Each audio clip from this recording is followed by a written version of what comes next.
செய்திருக்கிறாங்க. அது மட்டுமல்ல, இவர்கள் நிரந்தரமாக ஆட்சி செஞ்சதே இவ்வளவு. இதற்கு மேலே சென்று படையெடுத்து வெற்றி வாகை சூடியதெல்லாம் இலங்கை, அப்புறம் கடாரம் என்று சொல்லக்கூடிய நம்ம மலேசியா போன்ற நாடுகள், அதே மாதிரி கங்கை வரைக்கும் சென்று அவர்கள் படையெடுத்திருக்கிறாங்க. இப்படியெல்லாம் சோழ மன்னர்களுடைய ஒரு ராஜ்யம் மிகப்பெரிய ராஜ்யம். அப்படிப்பட்ட பெரிய ராஜ்யத்தை ஆட்சி செய்தவர்கள் சோழ மன்னர்கள். அந்த வகையில் நமக்கு காவிரி பாய்ந்து வளம் செய்யக்கூடிய சோழ நாடு, அது மட்டும்தான் நாட்டு சிறப்பில் எடுத்துக்கிறார். காவிரி பாய்ந்து வளம் செய்யக்கூடிய சோழ நாடு அப்படிங்கிறது இன்றைக்கி இருக்கக்கூடிய தஞ்சாவூர், நாகப்பட்டினம், திருவாரூர் போன்ற மாவட்டங்களெல்லாம் உள்ளடக்கியது என்று சொல்லி, இப்போ நாட்டு சிறப்பில் நமக்கு நம்ம நாட்டு சிறப்பு இப்போ சிந்திக்க போகிறோம். இப்போ திருமலை சிறப்பு இது வரைக்கும் நம்ம சிந்தித்த பகுதி கொஞ்சம் சுருக்கமாக கொஞ்சம் மறந்துடக்கூடாது இல்லையா, அதுக்காக நம்ம பார்த்துருக்கோம். நாட்டு சிறப்பு பாட்டியல் தமிழுரை பயின்ற எல்லையுள் கோட்டுயர் பணிவரை குன்றின் உச்சியில் சூட்டிய வளர்புலி சோழர் காவிரி நாட்டியல் வதனையான் நவிலலுற்றனன்.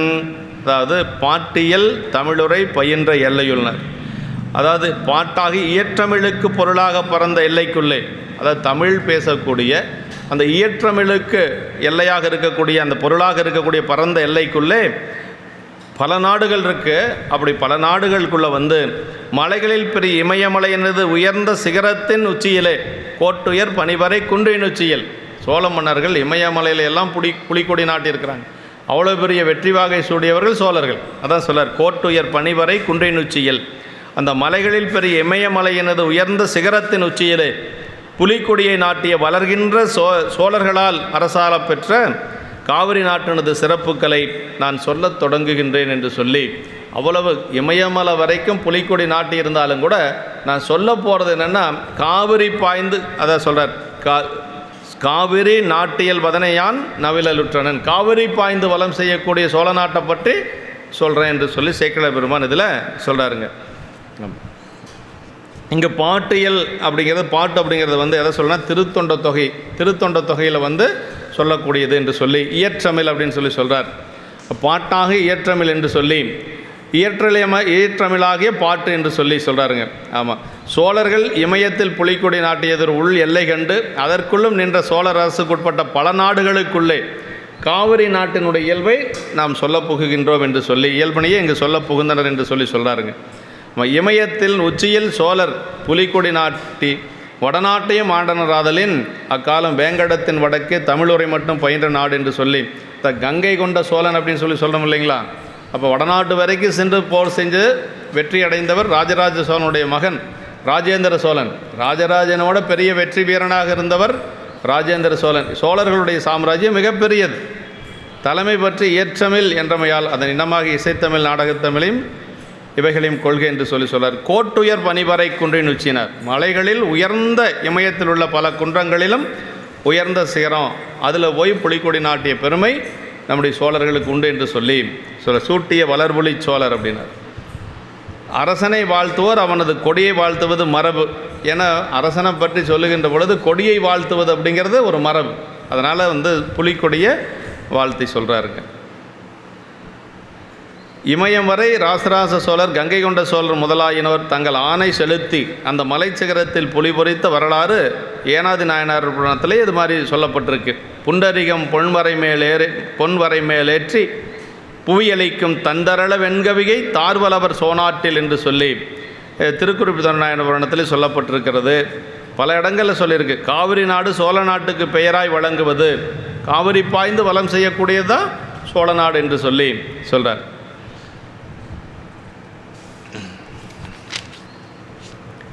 அன்றையும் காவிரி தோன்றுவதும் வருவதும் வேறு பற்பல நாடுகளாய் இருப்பவும் அது பாய்ந்து சிறப்பாய் வளப்படுத்துவது சோழ நாடே, அதிலும் சோழர் காவிரி நாடு என்று சொல்லி சொல்லப்படுகிறது என்று சொல்லி சொல்கிறார். இந்த காவிரி எப்படி உருவாச்சு அப்படிங்கிறத இந்த பாட்டில் சொல்கிறாருங்க. இன்னொரு இதிலிருந்து ஒரு 9 பாடல்கள் காவிரியை பற்றி சொல்லுவார். காவிரி யார், எப்படி உருவாச்சு, காவிரியினுடைய சிறப்புகள் என்ன, அதாவது கங்கையின் புனிதமாம் காவிரி அப்படின்னு சொல்லுவாங்க. கங்கை நதிக்கு இணையானது காவிரிங்க. ஆமாம், என்னென்னா இந்த காவிரி உருவானதே எப்படின்னா அகத்தியருடைய கமண்டலத்தில் அவர் பூசைக்காக நீர் கொண்டு வரார். எங்கே கைலாயத்தில் இருக்கக்கூடிய 7 தீர்த்தங்களில் ஒன்று காவிரி. அதனால் அந்த காவிரி வந்து நமக்கு கங்கைக்கு இணையானது அப்படின்னு சொல்லுவாங்க. இந்த எப்போன்னா ஐப்பசி மாதம் இருக்குது இல்லைங்களா, துலா மாதம் அப்படின்னு சொல்லுவாங்க.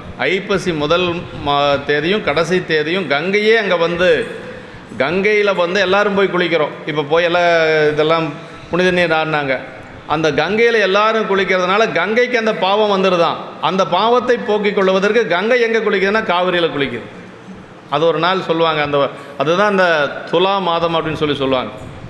அந்த முதல் தேதியும் கடைசி தேதியும் கங்கையே வந்து காவிரியில் குளிக்கக்கூடிய நாளுங்க. அதனால் காவிரியில் வந்து அந்த நாள் குளிக்கிறது ரொம்ப ரொம்ப சிறப்பு.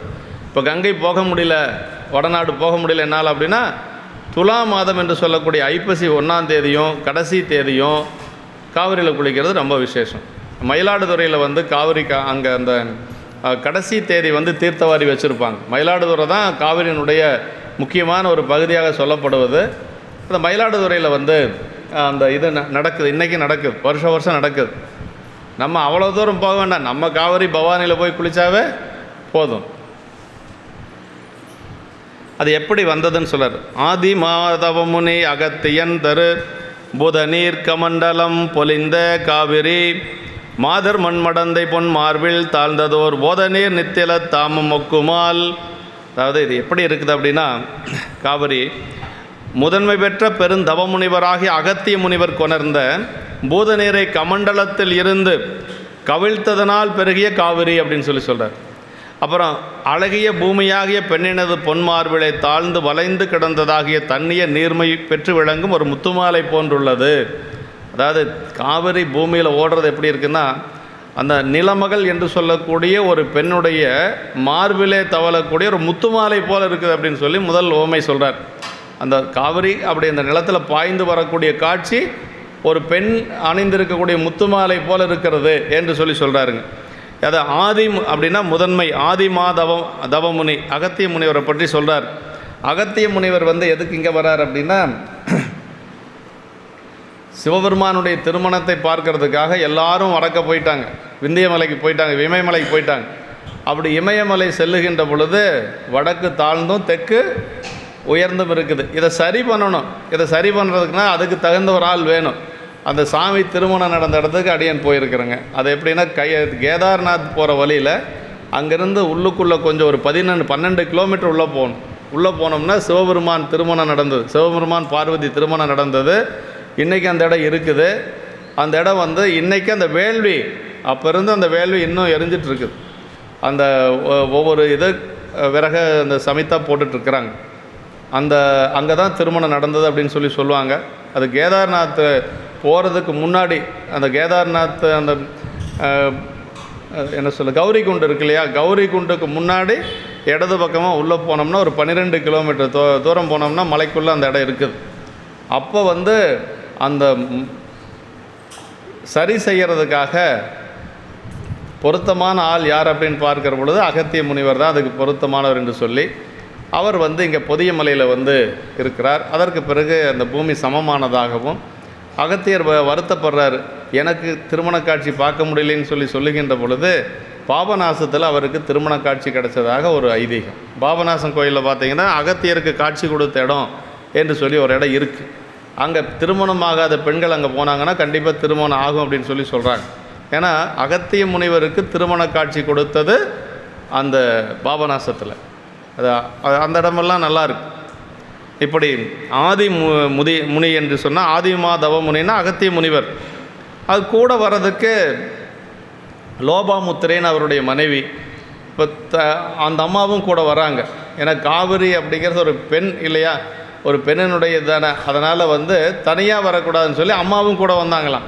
லோபாமுத்திரையோடு தான் அகத்தியர் வந்து இங்கே நம்ம திசைக்கு வந்ததாக ஒரு கந்தபுராணத்தில் அதை பற்றி அகத்தியர் படலம் என்று சொல்லி தனியாகவே கந்தபுராணத்தில் ஒரு பகுதியே இருக்குது.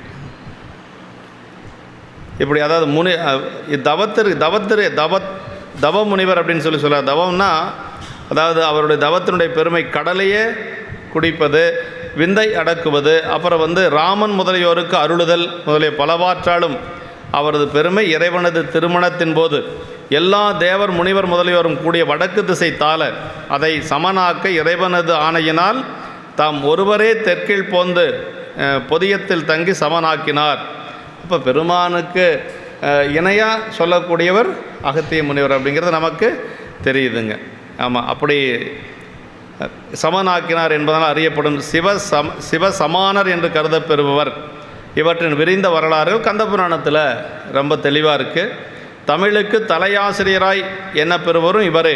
இவரது ஆசிரமத்தில் விஷ்ணு முதலிய எல்லா தேவர்களுக்கும் இடம் வகுத்து சிவபெருமானுக்கு மட்டும் இடம் வகுக்காமல் அமைத்தார் என்றும், அதனால் மற்ற எல்லா தேவர்களும் இவரை வந்து அடையவும் இவர் சிவன் ஒருவனையே தாம் தேடி அடையும் தன்மையுடையார் என்று சொல்லி வால்மீகி ராமாயணத்தில், அது அவரோட ஒரு மடம் வச்சிருக்கிறாரு. அந்த மடத்தில் ஒவ்வொருத்தருக்கும் இருக்கை இருக்கும். அதில் வந்து விஷ்ணுவனுடைய இருக்கை, இந்திரனுடைய இருக்கை, இப்படியெல்லாம் திருமாலுடைய இது பிரம்மனுடைய இருக்கை இப்படியெல்லாம் இருக்கும். எல்லாத்துக்கும் ஆசனம் இருக்கும், சாமிக்கு மட்டும் இருக்காது. ஏன்னா சாமி அவர்கிட்ட வந்து தெரிஞ்சுக்க வேண்டியது ஒன்றும் இல்லை. அதனால் எல்லா தேவர்களும் இவர்கிட்ட வந்து அந்த ஆசிரமத்தில் தங்கியிருக்கிறாங்க அப்படின்னு சொல்லி வால்மீகி ராமாயணத்தில் சொல்லப்பட்டிருக்கு அப்படின்னு சொல்லி சொல்கிறார். அவனா மற்ற எல்லா தேவர்களும் இவரை வந்து அடையவும் இவர் வந்து பெருமான் ஒருவரை மட்டுமே வழிபாடு செய்யக்கூடிய முனிவர் என்று சொல்லி சொல்கிறார். பூதநீர் கமண்டலம் பொலிந்த காவிரினார். அதாவது இந்த காவிரி எப்படி வந்தது அப்படின்னா, சூரபத்மனாகிய அசுரர்களுக்கு பயந்து, அதாவது அந்த காலத்தில் எப்படின்னா அசுரர்களுக்கும் தேவர்களுக்கும் எப்பொழுதும் சண்டையாகவே இருக்கும். தேவர்கள் வந்து அசுரர்களை எதிர்த்து ஒன்றும் செய்ய முடியாது.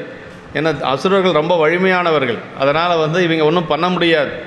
என்ன பண்ணாங்க அப்படின்னா, தேவர்களுக்கு அசுரர்களுக்கு சண்டை வருகின்ற பொழுது எல்லாரும் போய் சீர்காழியில் தஞ்சம் அடைஞ்சாங்க. அதுக்கு புகழின்னு ஒரு பெயர் உண்டுங்க. அது 12 பெயர் இருக்குது இல்லையா சீர்காழிக்கு. 12 பெயர்களில் புகழி அப்படின்னு சொல்லி ஒரு புகழி வேந்தர்னு சொல்லும் இல்லையா, நமக்கு அப்படி தானே வருது திருமுறைகள் எல்லாம். அந்த புகழினா என்னென்னா புகழடைந்த தலங்க. தேவர்கள் எல்லாம் சென்று அசுரர்களுக்கு பயந்து தேவர்கள் புகழடைந்ததுனால அதுக்கு பேர் புகழி அப்படின்னு சொல்லி பேர். ஆமாம், அப்படி அந்த சூரபத்மனாகிய அசுரர்களுக்கு பயந்து இந்திரன் சீர்காழியில் புகழடைந்து அங்கே நந்தவனம் வைத்து இறைவனை வழிபாடு செய்கிறான். நந்தவனம் வச்சு பெருமானை வந்து மலர் பறித்து வழிபாடு செய்கின்ற பொழுது, பெருமானை வழிபாடு செய்கிறதுக்கு மலர் இல்லை. நந்தவனத்தில் செடியெல்லாம் வறண்டு போச்சு. இப்போ செடியெல்லாம் வறண்டு போச்சு, அதுக்கு தண்ணீர் வேணும். அதனால் வந்து என்ன செஞ்சார் அப்படின்னா, அப்போ தான் வந்து இந்த அகத்திய முனிவர் வந்து தன்னுடைய கமண்டலத்தில் ஆகாய கங்கை ஆவாகனப்படுத்தி அந்த கங்கை நீரை எடுத்துக்கொண்டு அவர் வந்து எங்கே இப்போ கர்நாடகத்தில் குடகுல இருக்கிறார். அப்படி குடகுல வந்து அவர் இருக்கின்ற பொழுது என்ன செய்யார் அப்படின்னா, அவர் பூஜை செய்கிறதுக்காக கமண்டலத்தில் கங்கையை கொண்டு வந்திருக்கிறார். அப்போ பெருமான் என்ன செஞ்சார் அப்படின்னா, விநாயக பெருமானை அனுப்பி விநாயக பெருமான் வந்து அந்த கமண்டலத்தை வந்து அவருக்கு தெரியாத கவிழ்த்து விடுவதாகவும், அந்த கவிழ்த்து விட்ட நீரானது அப்படியே காவிரினா விரிந்து பரவி வர்றதுங்க. அந்த கமண்டலத்தில் இருந்த நீர் வந்து அப்படி பரவி அப்படியே வந்து சீர்காழிக்கு சென்று அந்த நந்தவனத்தில் இருக்கக்கூடிய மலர் செடியெல்லாம் காப்பாற்றி, அப்புறம் அதற்கு பிறகு அந்த மலர் செடியில் இருந்த மலரையெல்லாம் பறித்து பூஜை செய்தார்கள். இப்படி தான் காவிரி வந்தது என்று சொல்லுவாங்க. காவிரி அப்படின்னா அந்த கொஞ்சம் கமண்டலத்திலிருந்து வந்து விரிந்த நீர் அப்படிங்கிறது தான் காவிரி என்று சொல்வது பெயர் காரணம். அப்படி சோழ நாட்டில் போய் வந்து நந்தவனத்தை எல்லாம் செழிக்க செய்தது அப்படிங்கிறது ஒரு சரிதான். இதெல்லாமே வந்து கந்தபுராணத்தில் தான் ரொம்ப விரிவாக இருக்குது. காவிரி நாடு என்று தொடங்கினார், அதில் நாட்டை கூறுமுன் அதற்குரிய அந்த ஆற்றினுடைய சிறப்பை சொல்கிறாருங்க. குடிவளம், குடிவளத்துக்கு உழவு வளம், இதெல்லாமே இதில் சொல்ல போகிறார். இதனால் 9 பாட்டுக்கள் வந்து காவிரியினுடைய சிறப்பை சொல்கிறார். ஆமாம், இச்சிறப்புகள் யாவும் வேறு எந்த ஆற்றினுக்கும் பொருந்த சொல்ல இயலாத சிறப்புங்க. வேறு எந்த ஆறுக்கும் இல்லாத ஒரு சிறப்பு காவிரிக்கு இருக்குது.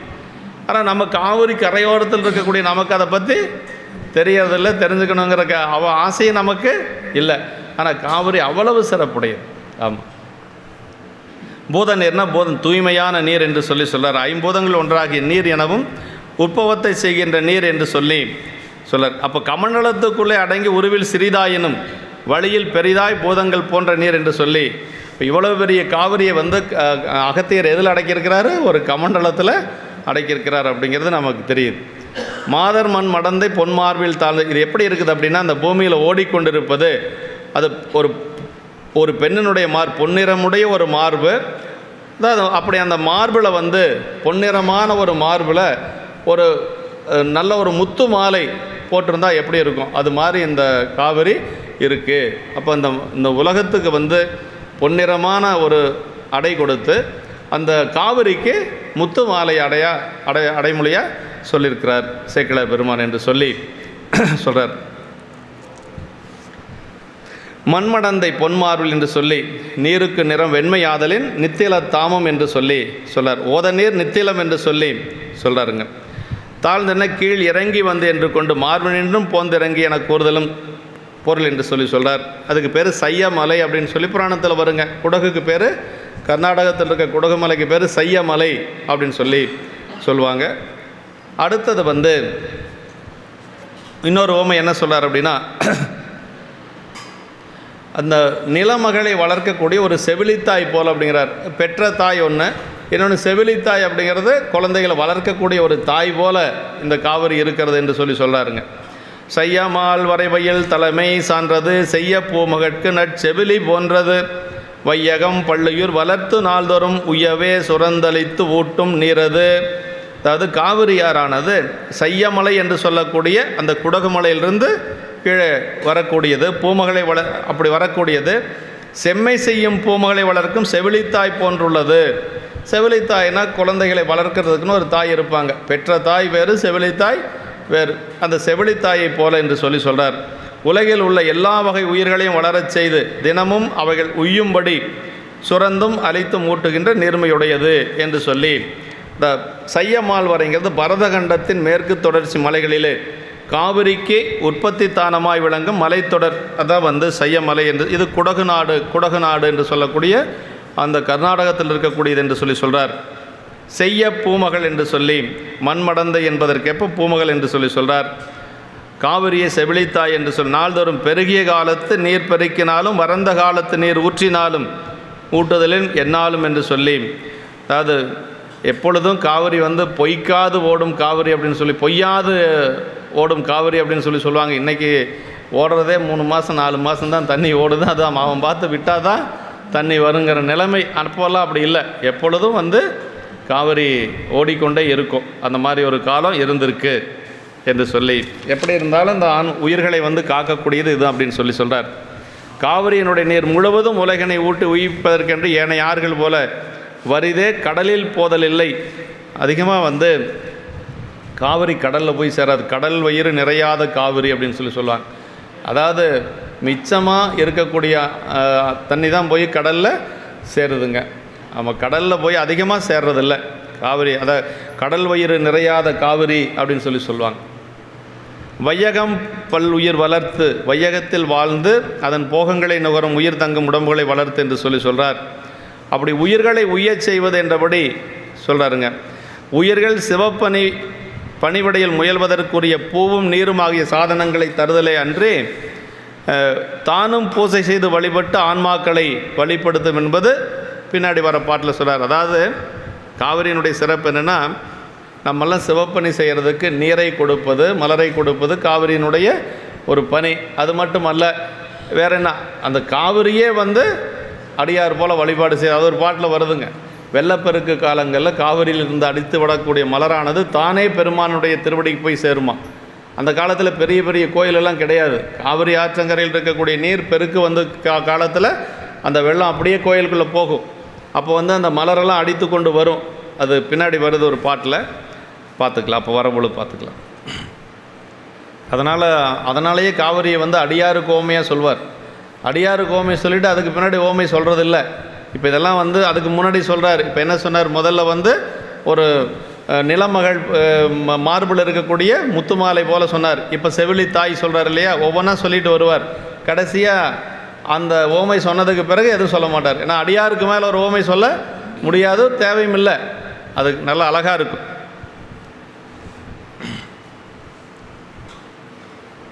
அப்படி உயவே சுரந்தலை தூட்டும் நீர் அப்படின்னு சொல்லி சொல்கிறார். அப்படின்னா காவிரி இந்த உலகத்தில் போந்தது இந்திரன் சிவபூசைக்காக சீர்காழியில் வைத்த நந்தனவனத்தை காப்பாற்றுதல் பொருட்டென்று மேலே கொள்ளப்பட்டது. காக உருவம் கொண்ட விநாயக பெருமான் அகத்தியரது கமண்டலத்தை கவிழ்க்க அது நின்று பெருகி விரிந்த காரணத்தால் காவிரி என்று ஒரு காரண பெயர் என்று சொல்லி சொல்லார்.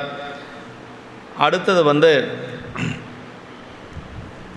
பிரம்மனுக்கு ஸ்லேடையாக சொல்கிறார். இந்த பாட்டில் வந்து பிரம்மனுக்கு ஸ்லேடையாக சொல்கிறார். பிரம்மன் எங்கேருந்து வந்தான்னா திருமாலுடைய தொப்புள் கொடியிலிருந்து வந்தவன் தான் பிரம்மன். அது மாதிரி இந்த காவிரி வந்து அங்கே உற்பத்தி ஆகி அப்படி பாயக்கூடிய நிலை எப்படி இருக்குன்னா பிரம்மனை போல் இருக்குது அப்படின்னு சொல்லி இந்த பாட்டில் ஓமை சொல்கிறார். மாலின் உந்தை சுழி மலர்தன் மேல் வரும் சால்பினால் பல்லுயிர் தருதன் மாண்பினால் கோலனர் குண்டிகை தாங்கும் கொள்கையால் போலும் நான்முகனையும் பொன்னிமானதி. இது வந்து பிரம்மனுக்கு சிலேடையாக சொல்லப்பட்ட திருப்பாட்டு. அதாவது மாலின் உந்தை சுழி மலர்தன் மேல் வரும் அப்படின்னார். மாலின் அப்புறம் மிகப்பெரிய ஆற்று நீற்று சுழியையும் மலர்களையும் தன்னெடுத்து இப்போ எப்படி வருதுன்னா ஆறு வந்து நிறைய சுழலெல்லாம் இருக்கும் காவிரியில், அப்படி சுழலெல்லாம் இருக்கும். அதுபோக வந்து மலர்களை எல்லாம் அடித்து கொண்டு வரும். அப்படி அடித்து கொண்டு வர்றதுனால எப்படி இருக்குது அப்படின்னா பிரம்மன் வந்து எங்கேருந்து உற்பத்தி ஆனான்னா திருமாலினுடைய உந்திக்கொடியிலிருந்து உற்பத்தியானவன் பிரம்மன். அதனால் வந்து அந்த அப்படி பிரம்மனை போல இருக்கிறது என்று சொல்கிறார். காவிரி பல உயிர்களையும் சாவாது நீர் தந்து காக்கும் ஆட்சியினால் பிரம்மன் பல உயிர்களையும் படைக்கும் மாண்பினால். ரெண்டும் ஒரே மாதிரி. இப்போ காவிரி வந்து என்ன செய்யுது அப்படின்னா பல உயிர்களை வந்து சாவாது நீர் கொடுத்து காப்பாற்றுவது போல பிரம்மன் வந்து பல உயிர்களை எல்லாம் படைக்கும் மாண்பினால் இப்படி சொல்கிறார். காவிரி வந்து அகத்திய முனிவரது நற்கோலமுடைய கமண்டலத்தினால் தாங்கி வரப்பெற்ற வரலாற்றினால் பிரம்மன் வந்து குண்டிகை தாங்கி நிற்கும் கோலமுடையன் என சொல்லி புராணங்கள் சொல்லும் என்று சொல்லி ரெண்டும் ஒன்று போல ஒரு ஓமை சொல்கிறார். இதில்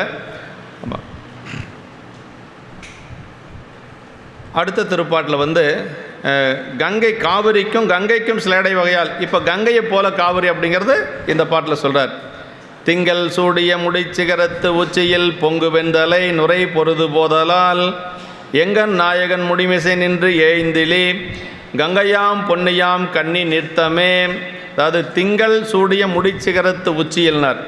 காவிரி வந்து நிலவு தவழும்படி உயர்ந்த செய்யமலையின் மீதிருந்து போதலால் அப்படியே அந்த மேலே குடகுமலையிலிருந்து கீழே அப்படி இறங்கி வர்றது எப்படி இருக்குது அப்படின்னா சிவபெருமானுடைய திருமுடியிலிருந்து கங்கை எப்படி இறங்கி வரும் அதுக்கு இது உமையாக சொல்கிறாருங்க. சிவபெருமானுடைய திருமுடியில் நிலவை அணிந்திருக்கிறார். அந்த நிலவை அணிந்திருக்கக்கூடிய பெருமான் வந்து அந்த சடைமுடியாக சிகரத்திலிருந்து இறங்கி உலகில் போதறுதலால் கங்கை வந்து ஆர்ப்பரித்து வரக்கூடிய கங்கையை பகீரதனுடைய வேண்டுதலுக்காக கங்கை வந்து கீழே வருது இந்த மண்ணுலகத்துக்கு. தன்னுடைய மூதாதையர்களுக்கு தர்ப்பணம் கொடுக்கறதுக்காக பகீரதன் வேண்டான். அப்படி வேண்டுகின்ற பொழுது கங்கை மேலிருந்து வந்துடுது. அப்படி மேலிருந்து வர்ற கங்கை எப்படி வருது அப்படின்னா அதனுடைய வேகம் வந்து உலகமே அழிந்து போகக்கூடிய அளவுக்கு வேகம். அதை எப்படி அடக்கிறது அப்படின்னு பார்க்குற பொழுது பெருமான் என்ன செஞ்சார், தன்னுடைய முடியில் அடக்கினார். வாரியார் சாமிகள் வேடிக்கையாக சொல்வார். அதாவது அந்த காலத்தில் முடியிலேயே டேம் கட்டினவர் சிவபெருமான் தான் அப்படிம்பார். அப்படி வந்த கங்கையை முடியிலேயே டேம் கட்டிட்டாராம். ஆமாம், முடியிலேயே வச்சு இந்த உலகத்துக்கு எவ்வளவு தேவையோ அதை மட்டும் சாமி என்ன பண்ணியிருக்காரு, கீழே விட்டுருக்கார். அது கங்கோத்திரி அப்படின்னு சொல்லி வடநாடு யாத்திரை போனால் பார்க்கலாம். கங்கோத்திரி என்று சொல்லி அந்த இடமெல்லாம் அந்த கங்கை உற்பத்தி ஆகிறது கீழே வந்து பாயக்கூடிய இடம்தான் நமக்கு ஹரிதுவார் என்று சொல்லக்கூடிய அந்த பகுதியிலிருந்து தான். ஹரிதுவாருக்கு முன்னாடியே வந்துடுது, எங்கள் ரிஷிகேஷ்லேயே வந்துடுது. ஹரிதுவாரில் நல்லா குளிக்கலாம், கொஞ்சம் தெளிவாக இருக்குது. இப்படியெல்லாம் கங்கை வரக்கூடியது சொல்லப்பட்டிருக்கு. அப்புறம் என்ன சொல்கிறாருன்னா, வெண்தலைகளில் பொங்கு நுரை போல மோதி வருதலால் எம் தலைவனாகி சிவபெருமானது திருமுடியிலிருந்து வருகின்ற கங்கையே போலும் என்று சொல்லி பொன்னியாம் கன்னி நீத்தம் அப்படின்னா காவிரியாகிய கன்னியாற்றின் பெருக்கு பொன்னியாம் கன்னி நீத்தம் கங்கை. அதாவது காவிரி இப்போ வந்து கங்கைக்கு இணையாக சொல்லப்படக்கூடிய ஒரு நதி என்று சொல்கிறார். முடிச்சிகரத்து உச்சியில் சடைமுடியனுடைய நுனியின் மேலிடத்திலிருந்து அது எங்கிருந்து வருது அப்படின்னா கங்கை பெருமானுடைய சடை முடியலுடைய ஒரு உச்சியிலிருந்து கங்கை அப்படியே ஆர்ப்பரித்து வந்த கங்கையை பெருமான் அடக்கி நமக்கு தேவையான அளவுக்கு கொடுக்கிறாரு.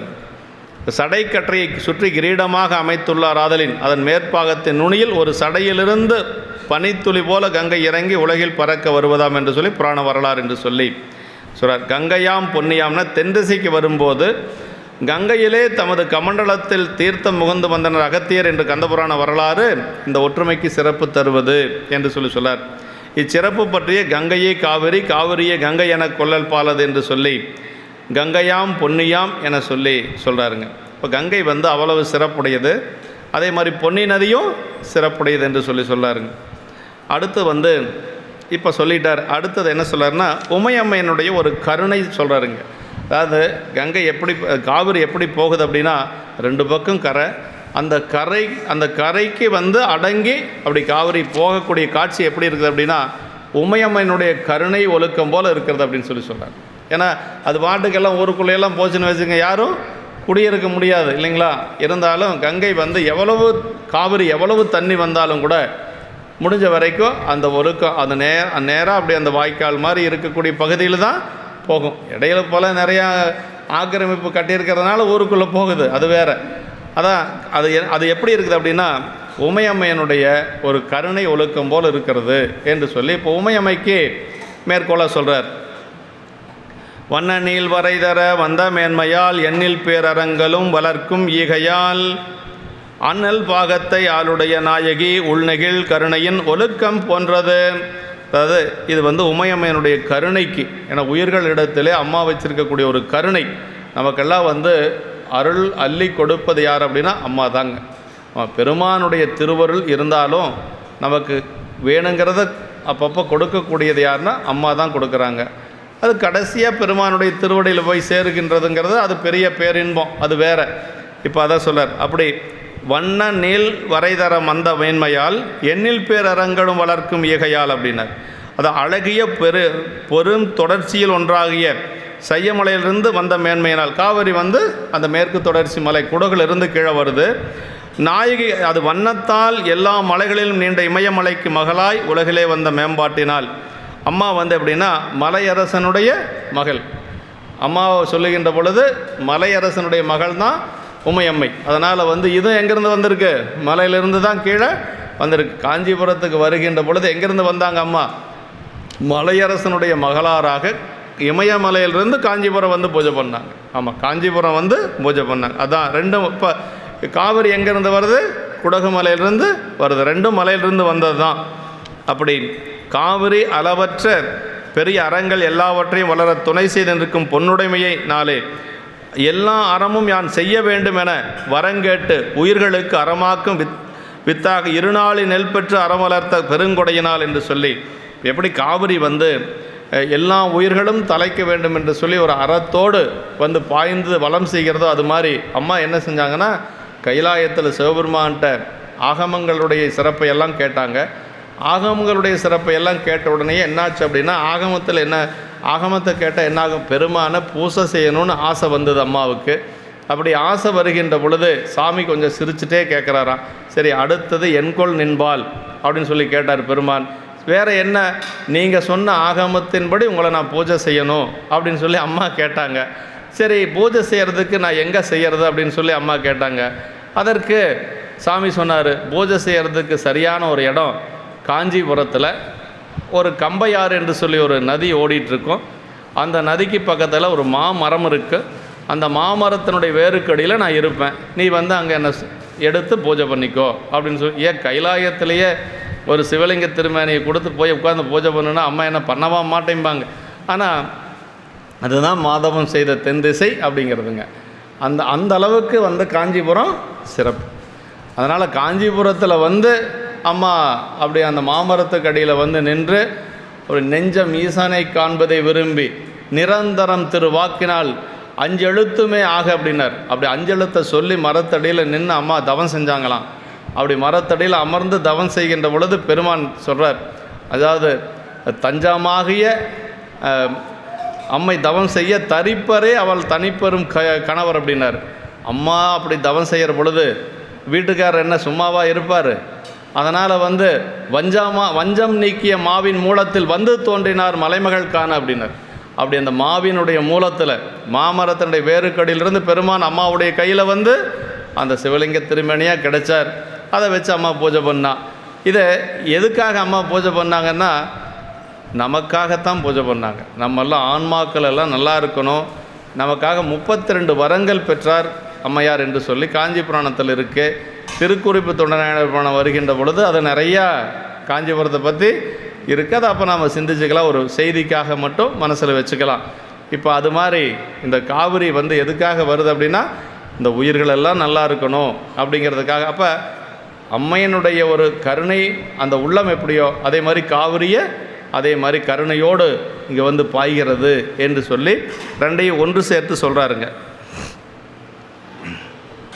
அப்படி ஒரு இறைவனது ஒரு பாகத்தை தம்மதாக ஆக்கி கொண்டு உலகத்தை ஆட்கொண்ட உமாதேவியாருடைய திருவுள்ளத்திலே எல்லா உயிர்களிடத்தும் பறந்து நெகிழும் தன்மையதாம் கருணையுடைய இனிய ஒழுக்கம் போன்றது என்று சொல்கிறார். இதில் ஆளுடைய நாயகன் கருணை இடையறாது எல்லா உயிரிடத்தும் ஒழுகுவது போல காவிரியும் ஒழுகுவது என்று சொல்கிறாருங்க.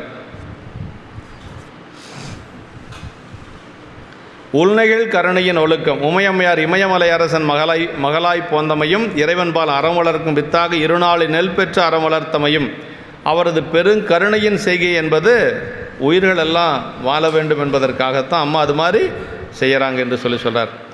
அண்ணல் பாகத்தை ஆளுடை அப்படின்னா மேன்மையும் ஈகையும் அருளினை பற்றியது அருள் இறைவியின் இயல்பு. எனவே பெருமானது அருள் உயிர்களிடம் செல்வதற்கு தாமே இறைவியாய் இருத்தலின் அருட்பாகத்தை ஆளுடைய நாயகி ஆள்கின்ற முதல்வி என்று சொல்லி, அதாவது இப்போ ஆன்மாக்கள் இருக்குது, ஆன்மாக்கள் வந்து ஆன்மாக்களை பெருமானுடைய திருவடியில் கொண்டு போய் சேர்ப்பது யார் அப்படின்னா அம்மா தான் சேர்க்கணும், இல்லை நம்மளே போக முடியாது. அவன் தாயின் துணையோடு, அதான் தாயுடன் சேர்ந்து தாதையை நுகர்ந்து அப்படின்னு சொல்லுவாங்க பெரியவங்க. முக்தி பஞ்சாக்கரன்னு ஒன்று இருக்குது இல்லைங்களா?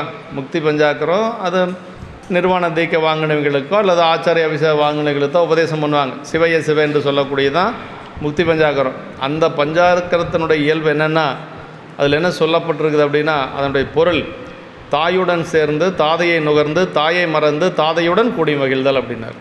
இப்போ நம்ம நேரடியாக சாமிகிட்ட போக முடியாது, அம்மா தான் நம்மளை கூட்டிகிட்டு வரணும். அண்டமுழுதையார்கிட்ட போகணுன்னா முதல்ல யார் நம்மளை கூட்டிகிட்டு வரணும்? அம்மா தான். நீல் நெடுங்கண்ணி தான் கூட்டிகிட்டு வரணும். நீல் நெடுங்கண்ணி கூட்டிகிட்டு வந்து விட்ட உடனே நம்ம என்ன செய்யணுமா, இந்த இடத்துல மட்டும் நன்றியை மறந்துடணும், நினச்சிட்டே இருக்கக்கூடாது. நீல் நெடுங்கண்ணி மறந்துடணும், மறந்து சாமியினுடைய திருவடியை கதின்னு கிடக்கணும். அப்போ தான் அதுதான் வந்து அந்த முக்தி பஞ்சாகரத்தினுடைய பொருள். அம்மா தான் கூட்டிகிட்டு வருவாங்க, ஆனால் அம்மாவை மறந்துடணும் அப்படிங்கிறார். அதை தாயுடன் சேர்ந்து தாதையை நுகர்ந்து தாயை மறந்து பின் தாதையுடன் கூடி மகிழ்தல், அதுதான் முக்தி. வையாபுரியார் அடிக்கடி சொல்லுவார், அதுதான் முக்தி பஞ்சாகரம். ஆமாம், முக்தி பஞ்சாகரத்தினுடைய பொருளே அதுதான். இந்த இடத்துல மட்டும் நாம் வந்து அந்த நன்றிங்கிறத மறந்துடணும், நினச்சிட்டே இருக்கக்கூடாது. சைவ சித்தாந்தத்தில் இருக்குது, திருவருட்பயனில் இருக்குது. ஆன்மாக்கள் அத்தனையும் பெண்கள். ஆண் பெண்ணுங்கிறது பேதம் கிடையாது, ஆன்மாக்கள் எல்லாமே பெண். இறைவன் ஒருவன் தான் ஆண். சைவ சித்தாந்த கூற்றுப்படி இறைவன் ஒருவன் தான் ஆண்மகன். இப்போ ஆணும் சேர்ந்தா, அதாவது பெண்ணும் சேர்ந்தால் இன்பம் கிடையாது. உலகையில் சொல்கிறேன் நான், பெண்ணும் சேர்ந்தால் பெண்ணாக இருக்கக்கூடிய ஆன்மை எங்கே போய் சேரணும்? ஆணாக இருக்கக்கூடிய இறைவனிடத்தில் போய் சேரணும். அதுதான் நீங்காத இன்பங்கிறது, பேரின்பங்கிறது அதுதான். இப்போ நம்ம எல்லாரும் போய் எங்கே சேரணும்னா, உமையம்மை வழிபாட்டிலே நின்றுட்டோன்னா, உமையம்மையும் பெண்ணு நம்மளும் பெண்ணு, அந்த பேரின்பத்தை அனுபவிக்க முடியாது. உலகியல் இன்பங்கள் கிடைக்கும், எல்லாம் மற்ற உலகியல் செல்வங்கள் எல்லாம் கிடைக்கும். ஆனால் பேரின்பம் என்று சொல்லக்கூடிய முக்தி இன்பம் எப்போ கிடைக்கும்னா சாமிகிட்ட போனால் தான் கிடைக்கும். இதுதான் நம்ம சைவ சித்தாந்தத்தினுடைய கருத்து, அதுதான். ஆமாம், ஆன்மாக்கள் அத்தனையும் பெண்கள், இறைவன் ஒருவனே ஆண். பெண்ணாக இருக்கக்கூடிய ஆன்மாக்கள் ஆணாக இருக்கக்கூடிய சிவபெருமானிடத்தில் செல்லுகின்ற பொழுது தான் பேரின்பம் கிடைக்கும். அதுதான் நம்ம தெரிஞ்சுக்கணும்.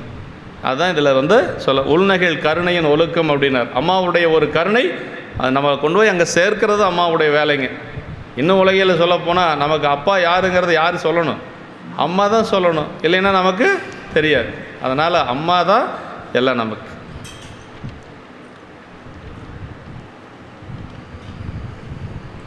எங்கடா உன்னோட ஜோடி பாப்பாவை காணோம், விளையாடுறான். தனியாக வந்தானே சத்தம் போகிறதில்ல, மொத்தம் 2 பேர் வந்தால் அப்படியே கொஞ்சம்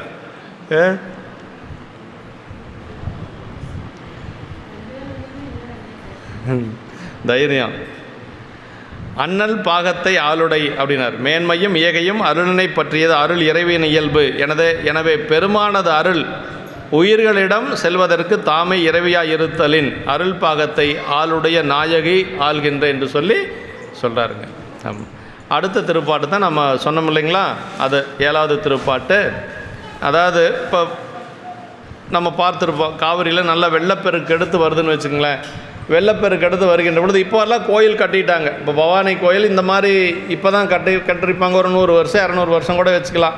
அதுக்கு முன்னாடியெல்லாம் எப்படி இருந்திருக்கு அப்படின்னா, கோயில் ஆற்றுக்கு கொஞ்சம் மேலே கோயில் இருந்திருக்கும்.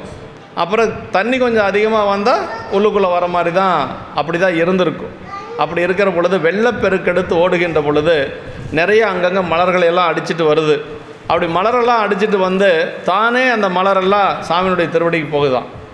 அப்படி பூவும் நீரும் பெருமானுக்கு போய் சேர்றதுனால அது எப்படி இருக்குது அப்படின்னா, ஒரு சிவனடியார் பெருமானை வழிபாடு செய்வதற்கு பூவும் நீரும் கொண்டு வழிபாடு செய்கிற மாதிரி இருக்குது அப்படின்னு சொல்லி சேக்கிழ பெருமான் சொல்கிறார்.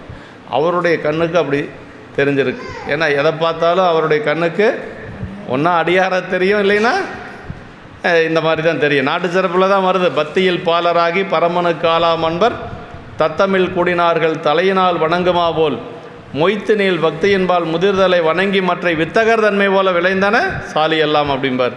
வயல்வெளிக்கு போகிறார் சேக்கிழார் பெருமான். அங்கே இருக்கக்கூடிய நெற்பயிரெல்லாம் பார்க்கிறார். நெற்பயிர் நல்ல கதிர் முற்றின நெற்பயிர் எப்படி இருக்கும், கீழே அப்படி தாழ்ந்துருக்கு இல்லையா, அப்படி அந்த நெற்பயிர் முற்றிய நெற்பயிர் வந்து முதிர்ந்த நெற்பயிர் அப்படி தாழ்ந்திருக்கக்கூடிய காட்சி அவர் கண்ணுக்கு எப்படி தெரியுது அப்படின்னா, நல்ல பக்குவமாக இருக்கக்கூடிய அடியார்கள் ஒருவரை வணங்கி கொள்வது போல் இருக்குது அப்படிங்கிறார்.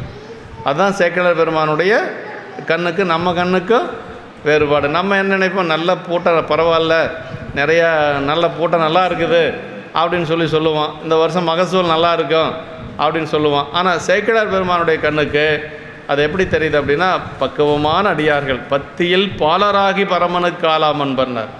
தத்தமிழ் கூடினார்கள் தலையினால் வணங்குமாவோல். அப்படி நல்ல பக்குவமுடைய 2 அடியார்கள் சேர்ந்தாங்கன்னா கையெடுத்து வணங்கிக்க மாட்டாங்களாம், அப்படி தலையால் வணங்கிக்குவாங்களாம், விழுந்து வணங்கிக்குவாங்களாம். அது மாதிரி அந்த நெற்பயிரெல்லாம் அப்படி இருக்குது என்று சொல்லுவார்.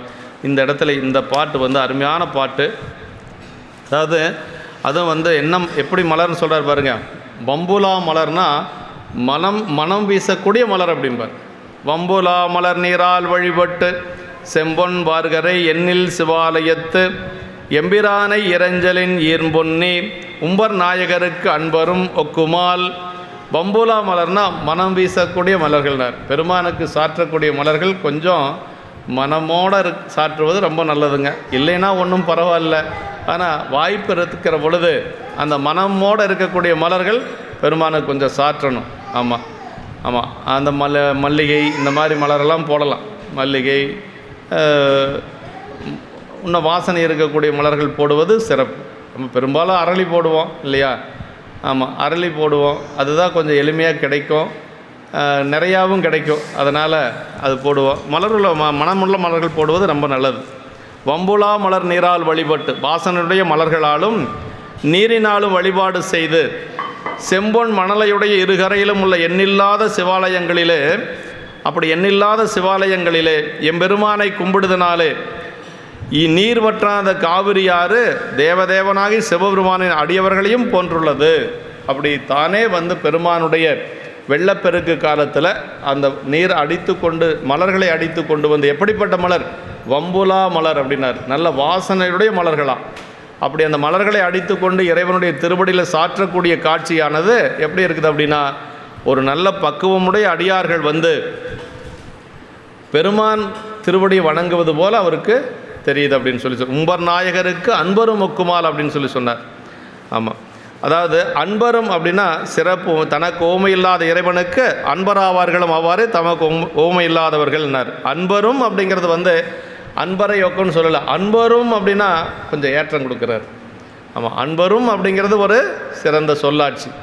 அன்பரை ஒக்கும்னா சாதாரண எல்லாத்து மாதிரி அடியார், அவ்வளோதான். அன்பரும் அப்படிங்கிறது என்னென்னா மற்ற உயர் வர்க்கத்திலேருந்து கொஞ்சம் பிரித்து காட்டுறாரு. அதுதான் ரொம்ப முக்கியம். அன்பரும் ஒக்குமால், ஓ அடியாரை போலவா அப்படிங்கிற மாதிரி இந்த இடத்துல அந்த சொல்லே அப்படி இருக்குது. அப்படின்னா சொல்கிறார் உரையாசிரியர், தனக்கு ஓமை இல்லாதான் யார் சிவபெருமான், தனக்கு ஓமை இல்லாத இறைவனுக்கு அன்பராவர்களும் அவ்வாறு தமக்கு ஓமை இல்லாதவர்கள் அப்படின்னார்.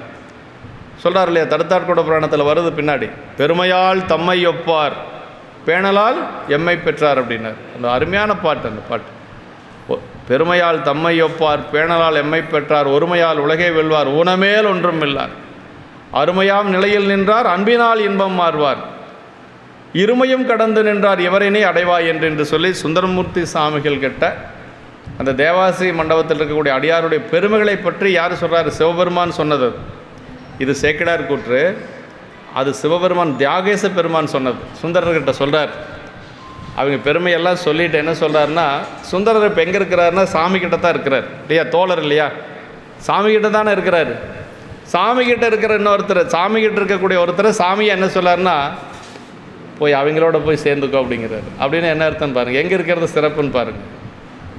இவரை நீ அடைவாய் என்று அப்படின்னார். அந்த பாட்டு அருமையான பாட்டு.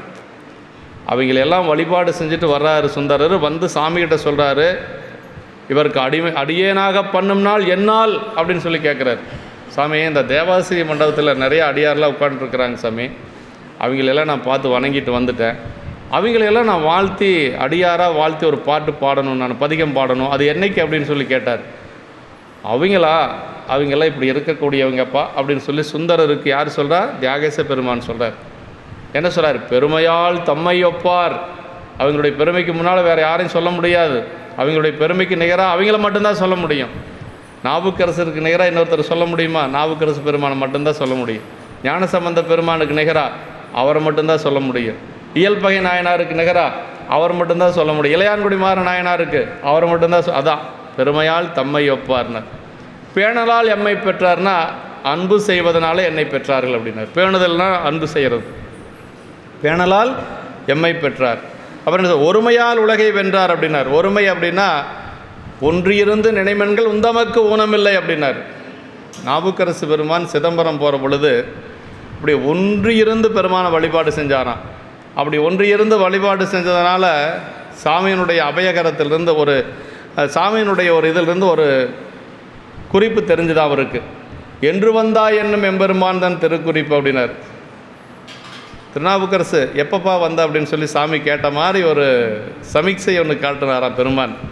அப்போ எப்போ கிடைக்காது? ஒன்று இருந்து வழிபாடு செஞ்சால் தான் அது கிடைக்கும். அது நாவுக்கரசருக்கு கிடைச்சிருக்குது. அந்த பதிகத்தில் சொல்கிறார், ஒன்று இருந்து நினைமென்கள் உந்தமக்கு ஊனமில்லை, கன்றிய காலனை காய்ந்தான் தன் அடியவர்க்காய், சென்று தொழுமின் தில்லையுள் நட்டம், என்று வந்தாய் என்னும் எம்பெருமான் தான் திருக்குறிப்பு அப்படின்னார். அப்போ அந்த ஒருமைப்பாடு அப்படிங்கிறது ரொம்ப ரொம்ப முக்கியங்க. பெருமானை வழிபாடு செய்கின்ற பொழுது ஒன்று இருந்து வழிபாடு செய்யணும். அதுதான் சொல்கிறார், ஒருமையால் உலகை வெல்வார், ஒன்றுமேல் ஊனம் இல்லார்னார். அப்படின்னா எந்த ஒரு குறையும் இல்லாதவர்கள் அவங்கெல்லாம். அப்புறம் இருமையும் கடந்து, இம்மை மறுமை என்று சொல்லக்கூடிய ரெண்டு நிலையும் கடந்து நின்றவர்கள் அந்த அடியார்கள் என்று சொல்லி கடைசி என்ன சொல்லார்னா, இவரை நீ அடைவாய் என்று அப்படின்னார். பேணலால் எம்மை பெற்றார் அப்படிங்கிறனா அன்பு செய்வதன் மூலமாக என்னை பெற்றார்கள் அப்படின்னார். பேணலால் எம்மை பெற்றார் அப்படின்னு சொல்லி வரும். பேணுதல் அப்படிங்கிறது அன்பு செய்கிறது. காரைக்கால் அம்மையாரை பார்த்து சாமி சொல்கிறார் அம்மா கிட்ட, இப்படி வராங்களே எலும்புந்தோலுமா தலைகீழாக நடந்து, இந்த அம்மா யார் அப்படின்னு சொல்லி காரைக்கால் அம்மையாரை பார்த்து உமையம்மை கேட்குறாங்க. இந்த மாதிரி ஒரு அன்போடு இப்படி வராங்களே, இது யார் அப்படின்னு சொல்லி கேட்கின்ற பொழுது தான் சாமி சொன்னார், வருமிவள் நம்மை பேணும் அம்மைகான் உமையேன்னார். இப்பெருமை சேர் வடிவம் வேண்டி பெற்றனல் என்று அருகு வந்து அணைய நோக்கி அம்மையே என்னும் செம்மை ஒரு மொழி உலகமெல்லாம் உய்யவே எடுத்தார் அப்படின்னு சொல்லி சொன்னார். உமையம்மை கேட்குறாங்க, தலைகீழாக இப்படி எலும்புந்தோலமாக ஒரு அம்மா வராங்களே யார் அப்படின்னு சொல்லி கேட்கிற பொழுது பெருமான் சார், வருமிவள் நம்மை பேணும் அம்மைகான்னார். பேணும் அப்படின்னா நம்ம இடத்துல அன்பு செய்யக்கூடிய, நம்ம எல்லாம் காக்கக்கூடிய ஒரு அம்மா. தாயுமிலி தந்தையிலி தான் தனியன் காணடி இல்லையா? சிவபெருமானுக்கு அம்மா கிடையாது, அப்பா கிடையாது. ஆனால் காரைக்கால் அம்மையார் என்ன சொல்லார் உமையம்மை கிட்ட, வருமிவள் நம்மை பேணும் அம்மைகான் உமையான்னு சொன்னது மட்டும் இல்லை, பக்கத்தில் வந்தாங்களாம் அம்மா, அம்மையே அப்படின்னு சொல்லி எல்லாத்துக்கும் கேட்குற மாதிரி சிவபெருமானே காரைக்கால் அம்மையாரை பார்த்து அம்மையே அப்படின்னு சொல்லியிருக்காங்க. அதுதான் பெருமைங்க. காரைக்கால் அம்மையாருக்கு ஒரு பெரிய பெருமை என்னென்னா, சிவபெருமானே அம்மா என்று சொன்ன ஒரு பெருமை. கடைசியாக சேக்கிழ பெருமான் சரிதக்கு நிறைவில் சொல்லுவார். இப்போ குரு பூஜை வருது, அடுத்த வாரத்தில் பங்குனி மாதம் வருது. கடைசியாக என்ன சொல்லுவார்னா, மடுத்த புனல் வேணியினார் அம்மையென மதுரமொழி கொடுத்தருள பெற்றாரை, குலவிய தாண்டகத்தில் எடுத்தருளும் சேவடிக்கல் என்றும் இருக்கின்றாரை, அடுத்த புனல் சீர்பரவல் ஆறளவு ஆயினதம்மா அப்படின்றார். அப்படின்னா மடுத்த புனல் வேணியினார் அம்மையென மதுரமொழி கொடுத்தருள பெற்றாரைனர். அப்படி திருத்தாண்டகம் ஆடிக்கொண்டிருக்கக்கூடிய சிவபெருமானே அம்மா அப்படின்னு சொன்னாங்கன்னா உங்கள் பெருமை யாரால் சொல்ல முடியும்? நான் நல்லா சாதாரணமானவன், என்னால் உங்கள் பெருமையை சொல்ல முடியாது அப்படின்னு சொல்லி சரியத்தை நிறைவாக்கி காட்டுவார் சேக்கிழார் பெருமான். அப்படின்னா காரைக்கால் அம்மையாருக்கு அவ்வளவு பெருமை. அதனால் அந்த அன்பு அப்படிங்கிறது தான் சைவத்தில் வந்து மேலோங்கி இருக்கும். அதனால் அந்த இடத்துல தான் சொல்கிறார், அவரை நீ அடைவாய் என்று அப்படின்னார். அவங்கள போய் நீ அவங்களோட சேர்ந்துக்கோ அப்படின்னு சொல்லி சொல்கிறார். சுந்தரரை போய் எங்கே சேர சொல்கிறாரு? திருக்கூட்டத்தில் போய் சேர சொல்லி சொல்கிறார். இருக்கிறதுலையே பெரிய இடம் எதுன்னா திருக்கூட்டம் தான். இந்த புனிதர் பேரவை அப்படின்னார் சரிங்களா, புனிதர் பேரவை அப்படின்னு சொல்லி சொன்னார். அன்பரும் அப்படிங்கிறது ரொம்ப சிறப்பு. ஆமாம், பெருமையால் தம்மை ஒப்பார் என்று சொல்லி பின்னாடி சொல்கிறார். அசேதம், அதாவது என்ன சொல்கிறாருன்னா,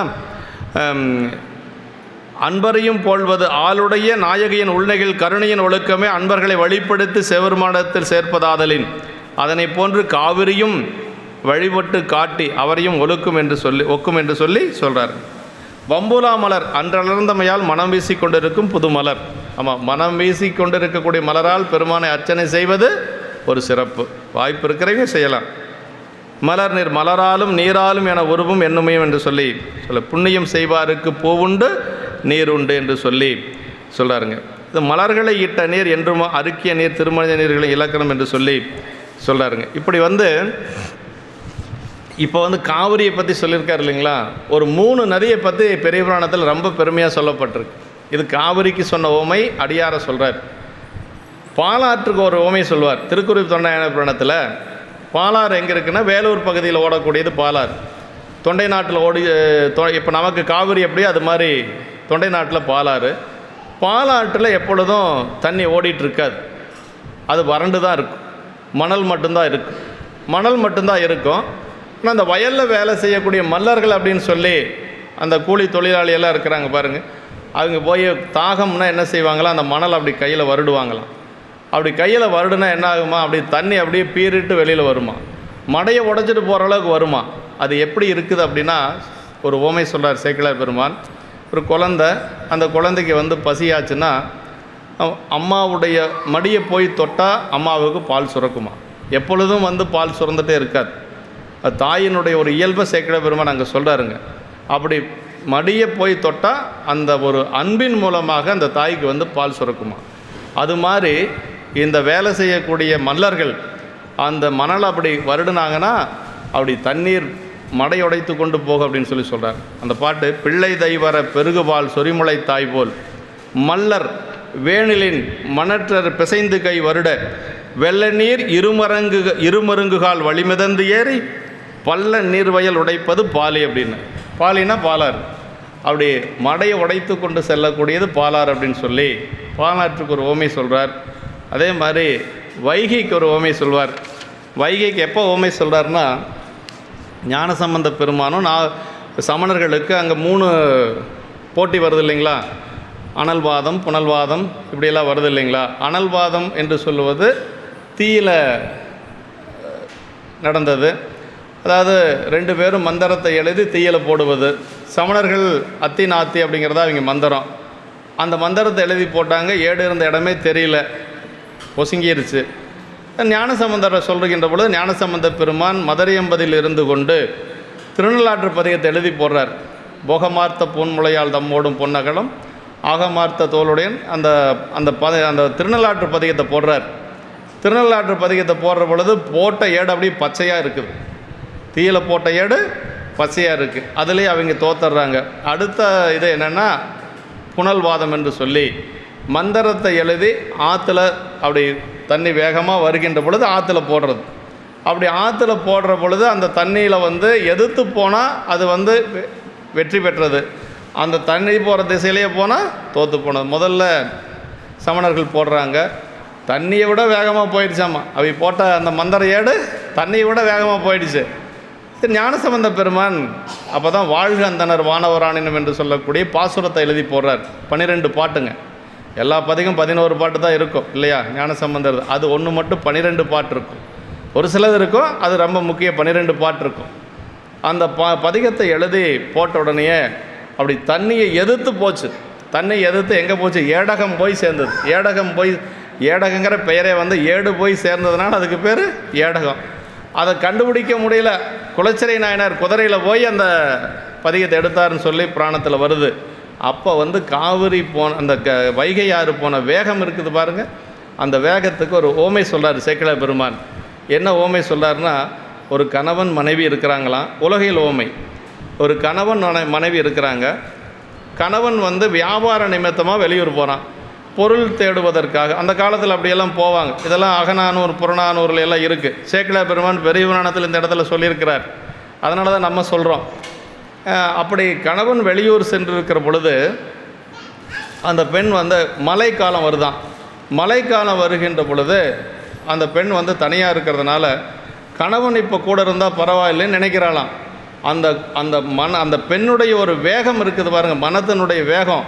அந்த மனதனுடைய வேகத்தை போல் இந்த வைகை ஓடிக்கொண்டு இருக்கிறதுன்னு சொல்கிறார். ஏன்னா அவ்வளவு வேகமாக ஓடக்கூடிய வைகையில் ஞானசம்பந்தர் இட்ட ஏடு எடுத்து போச்சு அப்படின்னு சொல்கிறார். அந்த பாட்டு, கார்களு பருவம் வாய்ப்ப காமுறு மகளிர் உள்ளம் சீர்கழி கணவன் தன்பால் விரைவரச் செல்லுமா போல் நீர்களு பவம் நோக்கி நிறைதர இறைத்து செல்லும் பார்களு புகழின்மிக்க பண்புடை வையையார் என்று சொல்லி, இப்போ 3 நதிக்கு 3 ஓமைகள் சேக்கிழார் பெருமான் அழகாக சொல்வார். இதுதான் அந்த ஒவ்வொரு இடத்துக்கு அந்த ஓமை அந்த இடத்துக்கு தகுந்தார் போல் சொல்வார். அதுதான் பெரியது. இப்போ இதுக்கு வந்து என்ன சொல்லியிருக்கிறார் அப்படின்னா, பூவும் நீரும் கொண்டு வழிபாடு செய்யக்கூடிய அடியாருக்கு ஓமையாக காவிரியை சொல்கிறார். ஆமாம், இதுதான் நீரால் வழிபட்டு இறைஞ்சலின் அப்படின்னு சொல்லி சொன்னார். நீரால் அருக்கியம் ஆசவனம் பாத்தியம் கொடுத்து அபிஷேகித்தலும் என்று சொல்லி சொல்கிறாருங்க. இறைஞ்சுதல்னா அடி வீழ்ந்து வணங்குதல் அர்த்தங்க. இறைஞ்சுதல் அப்படின்னா வணங்குறதுன்னு அர்த்தம். இப்போ காவிரி வந்து பெருமானை பூவும் நீரும் கொண்டு வழிபாடு செய்து வணங்கி இருக்குது அப்படின்னு சொல்லி சொல்கிறார். அவனை கூடும் வழியிலே வழிபடுதல் என்று சொல்லி சொல்கிறாருங்க. காவிரி தனது இருகரையும் உள்ள அநேக சிவாலயங்களிலும் பூவுடன் சேர்ந்த நீரை எங்கும் நிரம்ப வீசி பொன்னையும் தூவி ஆலயங்களை சூழ்ந்து செல்வதாகும். அதில் அன்பர்களைப் போல காண்கின்றார் ஆசிரியர் என்று சொல்லி ஒரு அடியாரை போல காவிரியை பார்க்கிறார் சேக்கிழார் பெருமான் என்று சொல்லி சொல்கிறார். காவிரியினுடைய வடகரையிலும் தென்கரையிலுமே பாடல் பெற்ற தலங்கள் பெரும்பாலும் இருப்பது குறிப்பு. நாவுக்கரசு பெருமான் ஞானசம்பந்த பெருமானில் செல்லுகின்ற பொழுது ஒரே யாத்திரையில் 2 கரையில் இருக்கக்கூடிய தலங்களையும் வழிபாடு செஞ்சுட்டு போகிறாங்க. நிறையா அந்த மாதிரி இருக்குது. ஒரே யாத்திரையில் வடகரை தென்கரை என்று சொல்லக்கூடிய 2 தலங்களையும் வழிபாடு செய்து கொண்டு தான் அவங்க பயணமே போகுது. தனது முன்னை நிலையாகிய கங்கையாயிருந்த போது பெறாது அகத்திய மாமுனிவரது கமண்டலத்தில் தங்கியதனாலே தான் பெற்ற பயனாகி சிவபுண்ணியத்தின் தொடர்பினாலே பின்னரும் சிவபூசை செய்து பெரும் பேறு பெற்றது என்ற குறிப்புமாம் என்று சொல்லி சொல்லாருங்க. அதாவது இது சிவபூசைக்குத்தான் அவர் கமண்டலத்தில் அடக்கி கொண்டு வரார் அகத்தியர். அப்படி அகத்தியருடைய கமண்டலத்தில் இருந்த ஒரு புண்ணியத்தினால இப்போ பாய்ந்து அதுவும் போய் பெருமான் திருவடியை வணங்கக்கூடிய ஒரு வாய்ப்பு கிடைச்சது. ஏன்னா பெருமானுடைய திருவடியை வணங்கிறதுக்கு எப்படி அந்த வாய்ப்பு கிடைச்சது அப்படின்னா, அகத்திய முனிவருடைய கமண்டலத்தில் தங்கியிருந்ததனுடைய ஒரு பெரும் புண்ணியம் இப்போ அடியார் போல சென்று வழிபாடு செய்வதற்கு. ஏன்னா நமக்கு வழிபாட்டுக்கு வந்து என்னென்னா பூவும் நீரும் தான் ரொம்ப முக்கியங்க. பூசைக்கு என்ன வேணும்னா பூவும் நீரும் தான் வேணுங்க. மற்றதெல்லாம் இருந்தால் செய்யலாம், பால் பன்னீர் திரவியங்களெல்லாம் இருந்தால் செய்யலாம், இல்லாத போனால் பரவாயில்லை. ஏன்னா இது எங்கே கண்ணப்ப நாயனாருடைய புராணத்தில் சேக்கிழார் பெருமான் சொல்கிறாருங்க. எய்திய சிவகோசரியார் வழிபாடு செய்கிறதுக்கு வர்றார். அந்த காட்டுக்குள்ளே சிவகோசரியார் வழிபாடு செய்கிறதுக்கு வருகின்ற பொழுது என்ன கொண்டு வந்தார் அப்படிங்கிறத அங்கே சொல்கிறாருங்க. எய்திய ராகமத்தில் இயம்பிய பூசனைக்கேற்ப கொய்த மலரும் புனலும் கொண்டணைந்தார் மைதலையும் கண்டத்து மலை மருந்தை வழிபாடு செய்து வரும் தவமுடைய முனிவர் சிவகோசரியார் அப்படிங்கிறார். அதாவது கண்ணப்ப நாயனார் பெருமான வழிபாடு செய்கிறார்.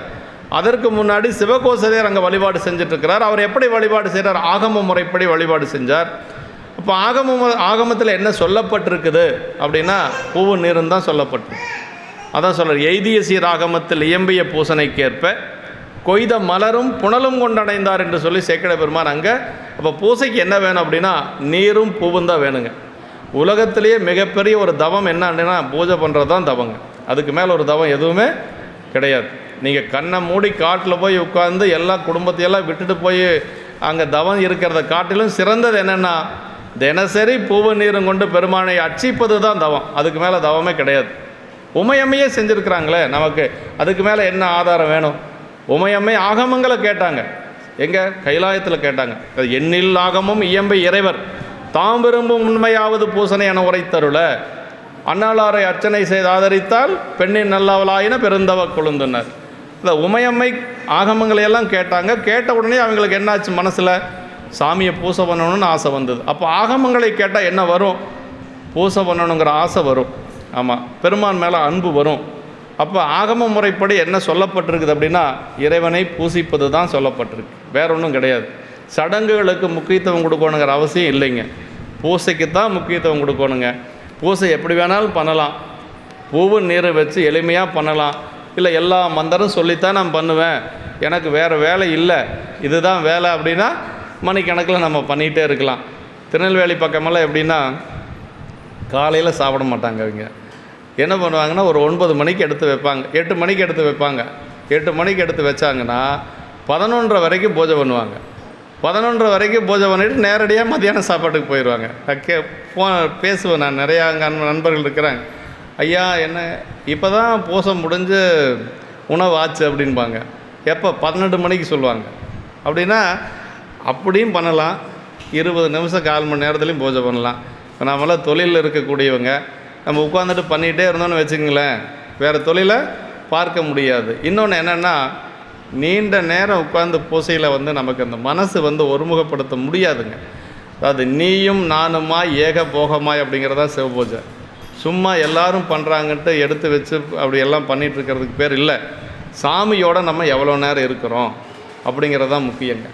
பூசை பண்ணிகிட்ருக்கிறதுக்கு நமக்கு மற்ற எண்ணங்கள் வராமல் இருக்கணும்னா என்ன செய்யணும்னா, சீக்கிரமாக பூசையை முடிக்கணும். சீக்கிரமாக பூசையை முடிச்சுட்டு நம்ம தொழிலை பார்க்கணும். 9 மணிக்கு மேலே ஆச்சுன்னா ஃபோன் மேலே ஃபோன் வந்துகிட்டே இருக்கும். அப்புறம் அந்த மணி அடிக்கிற சத்தம் நமக்கு கேட்கும். யாரோ தெரியல, முக்கியமானவங்க கூப்பிடுவாங்களேன்ட்டு நம்ம நினைப்போம். அதனால் சீக்கிரமாக பூசையை முடிச்சுக்கணும். உட்காந்தோம்னா ஒரு 1 மணி நேரம் அதிகபட்சம் எடுத்துக்கலாம், அதுக்கு மேலே பண்ணணுங்கிறது இல்லைங்க. பண்ணுனா பண்ணிகிட்டே இருக்கலாம். அதனால் பூசை தான் ரொம்ப ரொம்ப முக்கியம். நம்ம பெருமானிடத்தில் அன்போடு நம்ம பூஜை செய்யணும். சடங்குகளுக்கு பெரிய முக்கியத்துவம் கொடுக்கணுங்கிற அவசியம் இல்லை அப்படிங்கிறது தான் உண்மை. வையாபுரியார் அப்படி தான் எங்களுக்கு வகுப்பில் சொல்லுவார். இப்படி செம்பொன் வார்கரையினர் மண்மடந்தை பொன்மார்பில் தாழ்வதால் இருமருங்கும் செம்பொன் வார்கரை ஆயிற்று என்று சொல்லி, ஈர்ன் பொன்னினா நீர் மேலும் உள்ளும் நிறைவதனால் ஈரம் மாறாத என்று சொல்லி, இப்படி இப்போ நமக்கு இத்தனை ஓமை சொல்லிட்டு வந்துட்டார் இல்லைங்களா. இனி ஓமை சொல்ல மாட்டார்.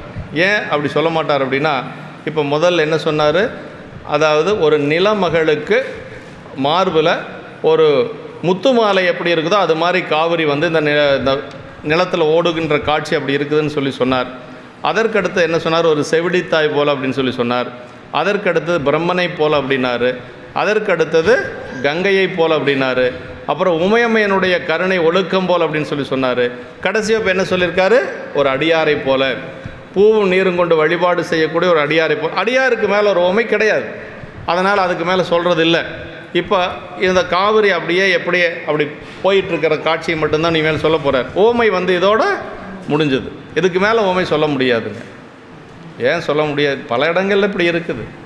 அதாவது சுந்தரமூர்த்தி சாமிகளை முதன்ன பரவினாட்சியார் பார்க்குறாங்க. பரவினாட்சியார் பார்க்குற பொழுது திருவாரூரில் அவருடைய அழகை பார்த்து ரொம்ப வியந்து போகிறாங்க. வியந்து போய் முதல்ல என்ன நினைப்பாங்க அப்படின்னா, முருகப்பெருமானாக இருக்குமா, ஏன்னா அவ்வளோ அழகு சுந்தரர், முருகப்பெருமானாக இருக்குமா அப்படின்னு சொல்லி நினைக்கிறாங்க. முருகன்லாம் இந்த மாதிரி வரமாட்டார் இல்லையா, அவர் ஒரு கடவுள் தானே, அதனால் முருகனாக இருக்காது. சரி மன்மதனாக இருக்குமா அப்படின்னா, மன்மதனெல்லாம் வந்தால் அப்படி என்னுடைய மனசெல்லாம் ஒன்றும் மாறாது, அதனால் மன்மதனாக இருக்கிறதுக்கு வாய்ப்பு இல்லை. சரி தேவலோகத்திலேருந்து யாராவது இந்த விஞ்சையர்கள் வித்யாதரர் அப்படின்னு சொல்கிறோமே, அவங்க யாராவது வந்திருப்பாங்களா அப்படின்னா, அப்படி யார் வந்தாலும் என்னுடைய மனசு மாறாது. அப்படின்னா யாராக இருக்குன்னா, கடைசி அம்மா நினைக்கிறாங்க சிவபெருமானுடைய திருவருள் பெற்றவனாக இருக்கும், அதனால தான் என்னுடைய மனசு மாறி இருக்கு. அதுக்கு மேலே உண்மை போகாது, அவ்வளோதான், அதோடு முடிச்சிடுறார் அந்த பாட்டு. முன்னே எதிர் தோன்றும் முருகனோ, தன்னேரில் மாறனோ, தார்மார்பில் விஞ்சையனோ, மின்னேர் செஞ்சடையன்னல் மெய்யருள் பெற்று உடையவனோ, என்னே என் மனம் தெரிந்த இவன் யாரோ என்று அதிசயத்தார் அப்படின்றார். அதோடு முடிச்சுக்கிறார். அப்போ அடியாருக்கு மேலே ஒரு ஓமை சொல்கிறதில்லை. அதே மாதிரி தான் நம்முடைய பறவையாரை பார்த்து இவர் நினைக்கிறார். முதல்ல யார், சுந்தரர் என்ன நினைக்கிறாருன்னா சொல்கிறார், பல ஓமை சொல்கிறார். கற்பகத்தின் பூங்கொம்போ, காமந்தன் பெருவாழ்வோ, பொற்புடைய புண்ணியத்தின் புண்ணியமோ புயல் சுமந்து விற்குவலை பவளமலர் மதிபூத்த விரைக்கொடியோ அற்புதமோ சிவனருளோ அறியேன் என்று அதிசயித்தார். சிவனருள் சிவபெருமானுடைய திருவருளாக இருக்குமா? யாரு பரவினாச்சார் சுந்தரர் பார்த்து என்ன நினைக்கிறாங்க? சிவபெருமானுடைய திருவருளாக இருக்குமா? அதுக்கு மேலே ஓமை போகாது. இப்படி தான் பல இடங்களில் சொல்லப்பட்டிருக்கு. அதனால் இந்த இடத்துல அடியாருக்கு ஓமை சொன்னதுனால அதுக்கு மேலே ஒரு ஓமை சொல்கிறதில்ல. இப்போ அதே காவிரியை பற்றி மீண்டும் சொல்கிறார் இந்த பாட்டிலையும். வாச நீர்க்குடை மங்கையர் கொங்கையில் பூசு குங்குமம் புனை சாந்தமும் வீசு தெந்திரை மீதலை தோடும் நீர் தேசுடைத்து எனினும் தெளிவில்லதே. காவிரியில் பெண்களெல்லாம் குளிச்சிட்ருக்கிறாங்க. இப்படி எல்லாரும் குளித்து கொண்டு இருக்கிற பொழுது அப்படி அந்த சந்தன பூச்செல்லாம் மேலே அப்புறம் வாங்கிக்கலாம். அப்படி எல்லாரும் குளித்து கொண்டு இருக்கிற பொழுது அந்த பெண்கள் சந்தனமெல்லாம் பூசிக்கொண்டு குளிக்கிறாங்க. அப்படி அந்த சந்தனங்கள் எல்லாம் அவங்க மார்பிலே தேய்த்த சந்தனங்கள் இதெல்லாம் கழுவி கொண்டு செல்வதனால காவிரி எப்பொழுதும் தெளிவான காவிரி இப்போ தெளிவில்லாத அந்த இடத்துல ஓடுது அப்படின்னு சொல்லி சொல்கிறார். அந்த சந்தன குழம்புகள் எல்லாம் அதில் சேர்ந்து வருவதனால அதை சொல்கிறார். காவிரியானது வாசனையுடைய தனது நீரில் குடைந்தாடும் பெண்களின் தனபாரங்களில் பூசிய குங்கும சந்தன பூச்சுக்களை மேலே வீசும் தனது அலைகளினால் அழித்து ஓடுகின்றபடியால் அந்த நீரானது ஒளியை உடையதாயினும் தெளிவில்லாதது. எப்பொழுதும் காவிரி நீர் ஒளியுடையது. ஆனால் இந்த மாதிரி பெண்கள் குளிக்கிறதுனால அங்கே தெளிவில்லாத அந்த காவிரி நீர் சென்றது என்று சொல்லி சொல்கிறாருங்க. ஆமாம், அழித்து வீசி தென்திரை ஓடும் என்று சொல்லி எப்படி சொல்கிறார். அடுத்து சொல்கிறார். மாவிரைத்தெழுந்த ஆற்ப வரைதரு பூவிரித்த புதுமது பொங்கிட வாவியில் பொலி நாடு வளர்ந்தர காவிரி புனல் கால் பறந்து ஓங்குமால் அப்படின்னா மாவிரைத்து எழுந்து ஆர்ப்ப அப்படின்னா அதாவது வண்டுகள் எழுந்து ஆரவாரிக்க மலையினின்று அடித்து கொண்டு வரும் புதுப்பூக்களின் தேன் பொங்க. அப்படி காவிரியில் ஏற்கனவே சொன்னோம் இல்லைங்களா? அப்படி மலர்களெல்லாம் அடித்து கொண்டு வருது. அந்த மலர்களில் இருக்கக்கூடிய தேனை உண்பதற்கு வண்டுகள் பறந்து கொண்டு இருக்கிறது என்று சொல்லி சொல்கிறார். அந்த வண்டுகள் எல்லாம் அப்படியே புது பூக்கள் மேலே பறந்து கொண்டு இருக்கிறது. அங்கங்கே வாவிகளிலாலே நிறைந்து நாட்டுக்கு வளர்ந்தறுதற் பொருட்டு காவிரியினுடைய நீர் கால்வாய்களில் பறந்து அப்படி இப்போ வயலில் இப்போ வந்துட்டு இருக்கக்கூடிய காவிரியினுடைய தண்ணி என்ன செய்யணும்? கால்வாய்கள் மூலமாக அங்கங்கே மதகுகள் மூலமாக இப்போ வயலில் பாய்க்கிறதுக்கு ஏற்பாடு செய்யணும். அந்த மாதிரி மதகுகள் நிறைய இருக்கிறது. கால்வாய்கள் நிரம்ப இருக்கிறதுனால சோழ நாட்டுக்குள்ளே அந்த மதகுகள் வழியாக இப்போ காவிரி இப்போ விவசாயத்திற்காக போக போகுது அப்படின்னு சொல்லி சொல்கிறார். ஆமாம், பூவிரித்த புதுமது பொங்கிட அப்படின்னார். அப்படின்னா பூவிரித்தனால் வெளிப்பட்ட தேன் பொங்க அதனால் பெருகிய புனல் என்று சொல்லி, அதாவது காவிரியினுடைய தண்ணியே பெரிய இது, அந்த பூவில் இருக்கக்கூடிய தேனும் சேர்றதுனால இன்னும் கொஞ்சம் தண்ணி அதிகமாக போகிற மாதிரி அந்த அளவுக்கு அந்த தேன் நிறைந்த பூக்கள் அடித்து கொண்டு வரப்பட்டது என்று சொல்லி சொல்கிறாருங்க. வரைதரு புன மலைப்பூக்கள், வரைனா மலை, மலையிலிருந்து வரக்கூடிய அந்த மலர்கள் எல்லாம் என்று சொல்லி சொல்கிறார். அது காவிரி ஆறு மலையினின்று வருதலின் அத்தேனை கொண்டு வரும் என்று சொல்லி காவிரி நீரின் ருசி, அதாவது காவிரியினுடைய காவிரி தண்ணி சுவையாக இருக்கிறதுக்கு என்ன காரணம்னா அது மலையிலிருந்து வருவதனால அந்த மலைப்பூக்கள் இருக்கக்கூடிய தேனெல்லாம் அதில் கலந்து இந்த சுவை வருதான் சொல்கிறார் சேக்கிழார் பெருமான் நமக்கு சொல்கிறார். ஆமாம், அது குணங்களுக்கு ஒரு வகையால் காரணம் கற்பித்தவார் என்று சொல்லி சொல்கிறார். காவிரியும் இது போன்ற நன்னதிகளையும் சாக்கடை வடிகால்களாக ஆக்கி கண்டு மகிழும் இந்நாள் மக்கள் இதனை எண்ணி திருந்து ஒழுகுவார்களாக என்று சொல்லி சிவகுணைய உரையில் சொல்லியிருக்கிறார். மலையில் தோன்றிய காவிரியாறு சோழ நாட்டிலே செய்யப்படும் பசுபுண்ணியங்களாகிய உலகரங்கள் முதலாக சிவபுண்ணியங்கள் வரை எல்லாவற்றுக்கும் காரணமாயிருக்கும் வழியினை உணர்த்தினார் என்று சொல்லி, அதாவது மலையில் தோன்றி காவிரியார் இப்போ நிலத்தில் பாயுது. அப்படி நிலத்தில் பாயக்கூடிய காவிரியாறானது பொதுவாக எல்லா மக்களுக்கும் பயன்படுவது பசு புண்ணியன்னு பேருங்க. அதுக்கு புண்ணியம் 2 வகைங்க, அது நம்ம கண்டிப்பாக தெரிஞ்சுக்கணும். ஒன்று பசு புண்ணியம் என்று சொல்லுவது, இன்னொன்று பதிபுண்ணியம் என்று சொல்லுவது. பசு புண்ணியம்னா என்னென்னா சாதாரண உலக மக்களுக்கு செய்கிறது, செய்யலாம், தப்பில்லை. இப்போ ஒரு உணவு இல்லாமல் இருக்கிறவங்களுக்கு உணவு வாங்கி கொடுக்கறது, படிக்க முடியாத ஏழை குழந்தைகளுக்கு படிப்பு நாம் கொடுக்கறது, இதெல்லாம் பசு புண்ணியம்னு பேருங்க. சரி, இதனுடைய பயன் என்ன அப்படின்னா, பசு புண்ணியத்தினுடைய பயன் என்னென்னா நமக்கு அடுத்த ஒரு பிறப்பு நல்ல பிறப்பாக கிடைக்கும். பிறப்பெல்லாம் நீங்காது, கவனத்தில் வச்சுக்கணும். அதுக்கு மேலே ஒரு பிறப்பு நீங்குதுன்னா சொர்க்கம் வரைக்கும் போகலாம். பெருமான் திருவடிக்கெல்லாம் போக முடியாது, சொர்க்கம் வரைக்கும் போகலாம். சொர்க்கமே போனாலும் மீண்டும் மனிதனாக பிறந்து தான் முக்தி அடையணும். அது ஒரு இதெல்லாம் அதுக்கு பேர் பதம்னு பேருங்க. சொர்க்கம் நரகங்கிறதெல்லாம் ஒரு பதம். சரி, இது பசு புண்ணியத்தினுடைய ஒரு பயன். பதிபுண்ணியம்னா என்ன அப்படின்னா, பெருமானுக்கு செய்கிறது பதிபுண்ணியம், அவனுடைய அடியார்களுக்கு செய்வது பதிபுண்ணியம். இது ரெண்டு தான் பதிபுண்ணியம். பதிபுண்ணியம் செஞ்சால் அதனுடைய பயன் என்னென்னா, மீண்டு வாராத நெறி என்று சொல்லக்கூடிய பெருமான் திருவடிக்கு போய் சேரலாம். திரும்பி வராத ஒரே ஒரு இடம் எதுன்னா இறைவனுடைய திருவடி ஒன்று தான். அதுக்கு என்ன செய்யணும்? நம்ம கோயிலில் பணி செய்யணும், கோயிலில் பெருமானுக்கு தொண்டு செய்யணும், அதே மாதிரி அவனுடைய அடியார்களுக்கு தொண்டு செய்யணும். அதுதான் இந்த ரெண்டு புண்ணியம்தான் உலகத்தில் பசு புண்ணியம் பதிபுண்ணியம். அதில் ரொம்ப ரொம்ப முக்கியமானது பதிபுண்ணியம். இப்போ சிவநேசன் செட்டியாருக்கு குழந்தை இல்லை மயிலாப்பூரில். நீண்ட நாட்களாக அவருக்கு குழந்தை பிள்ளைப்பேர் இல்லை. பிள்ளைப்பேர் இல்லாத சிவநேசன் செட்டியார் என்ன பண்ணார் அப்படின்னா, ரெண்டு செஞ்சார். சாமியை நோக்கி தவம் செஞ்சார். இன்னொன்று என்ன பண்ணார்னா, அடியார்கள் எல்லாம் வீட்டில் அழைச்சி அன்னம்பாளிப்பு செஞ்சார். அடியார்களுக்கு பாத பூஜை பண்ணார். ரெண்டு தான் செஞ்சுருக்கிறார். சொல்கிறார் சேக்கிழ பெருமான். அவர் பெரிய கோடீஸ்வரர். அந்த காலத்திலேயே ஞானசம்பந்த பெருமான் மீது மிகுந்த அன்புடையவர் சிவநேசனார். இன்றைக்கி எந்திரிச்சா ஞானசம்பந்த பெருமான் எந்த திசையில் இருக்கிறாரோ அந்த திசையை நோக்கி வணங்கி கொண்டு தான் மற்ற வேலையை பார்ப்பார். அந்த மாதிரி சிவநேசனார் இருந்தார். அவருக்கு நீண்ட நாள் குழந்தை இல்லாதனால அவர் என்ன பண்ணாருங்கிறத சேக்கிழ பெருமான் சொல்கிறாருங்க. அருந்தவங்கள் செய்து அறநடியாருக்கு அர்ச்சனை உழப்பில செய்த நலத்தால் கரியவாம் குழலால் மனைவியார் வயிறனும் கமலத்து புதிய பூமகள் என ஒரு பெண்கொடி உதித்தாள் அப்படின்னார். அதாவது அருந்தவங்கள் செய்துனார். அருந்தவங்கள்னால் இறைவனை நோக்கி தவம் செஞ்சார். அப்புறம் என்ன செஞ்சார்? அறநடியாருக்கு அர்ச்சனை உழப்பிட செய்தார் நலத்தால் அப்படின்னார். பெருமானுடைய அடியார்களுக்கு அர்ச்சனை செய்தாராம். அப்படின்னா பாத பூஜை செஞ்சுருக்கிறார். அப்படி செஞ்சதனால அவருடைய மனைவியாருடைய அந்த கமலம் போன்ற தாமரை போன்ற அந்த திருவயிற்றில் ஒரு பூமகள் போல, ஒரு லட்சுமி போல ஒரு பெண் பிறந்தாள் என்று சொல்லி சேக்கிழ பெருமான் அந்த குழந்தை பிறந்ததுக்கான காரணத்தை சொல்கிறேன். யாராவது குழந்தை பேர் இல்லைன்னு நம்ம என்ன செய்யலான்னா, ஒன்று பெருமானுக்கு வழிபாடு செய்யணும், இன்னொன்று என்ன செய்யணும், அடியார்களை அழைத்து ஒரு பாத பூஜை செஞ்சு அன்னம்பாளி செஞ்சால் கண்டிப்பாக குழந்தை பிறக்கும். ஏன்னா இது பெரிய புராணத்தில் சேக்கிழ பெருமான் சொன்ன ஒரு சத்திய வாக்கு. அப்படி நடந்து இருக்கு, அதை தான் சொல்லியிருக்கிறார் என்று சொல்லி. அப்போ பசு புண்ணியம் பதிபுண்ணியம் என்று சொல்லுவது ரெண்டு என்று சொல்கிறார். காவிரி ரெண்டும் செய்யுது. பசு புண்ணியமாகிய உலக மக்களையும் காப்பாற்றுறது, பதிபுண்ணியமாகிய பெருமான் திருவடியும் வணங்குது. பூவு நீரும் கொண்டு திருவடியை வணங்குது என்று சொல்லி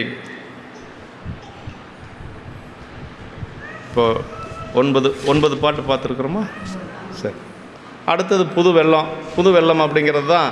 காவிரியில் வெள்ளப்பெருக்கு வந்த காலத்தில் சோழ நாட்டில் அப்படியே வயலெல்லாம் எப்படி போய் பாயுது, அங்கே இருக்கக்கூடிய நீர்நிலைகளெல்லாம் எப்படி இருக்குது, அங்கே எப்படி நெல் தான் முக்கியமாக அந்த நெற்பயிரிடுவது, அங்கே வேலை செய்யக்கூடிய மல்லர்களுடைய நிலை, அந்த பெண்களெல்லாம் எப்படியெல்லாம் அங்கே பணி செய்து கொண்டு இருக்கிறாங்க அப்படிங்கிறதெல்லாம் அடுத்து சொல்லியிருக்கிறார். அப்புறம் நம்ம பார்த்துக்கலாம். என்றும் இன்பம் பெருகு முயல்வினால் ஒன்று காதலை துள்ளமும் ஒங்கிட மன்றுளார் அடியார் அவர் வான்புகழ் நின்றதெங்கும் நிலவி உலகலாம் வான்மிகில் வளாது பெய்க மலிவலம் சுரக்க மன்னன் கோன்முறை அரசு செய்க குறைவிலாது உயிர்கள் வாழ்க நான்மறை அரங்கல் ஒங்க நற்றவம் வெள்ளி மல்க மேன்மைகொள் சைவநீதி விளங்குக உலகமெல்லாம் மேன்மைகொள் சைவநீதி விளங்குக உலகமெல்லாம் மேன்மைகொள் சைவநீதி விளங்குக உலகமெல்லாம். ஒரு அறிவிப்பு. குடமுழுக்கு எந்த ஊர்னா, ஈரோடு மாவட்டம் பவானி வட்டம் கவுந்தப்பாடியில் இருக்கு.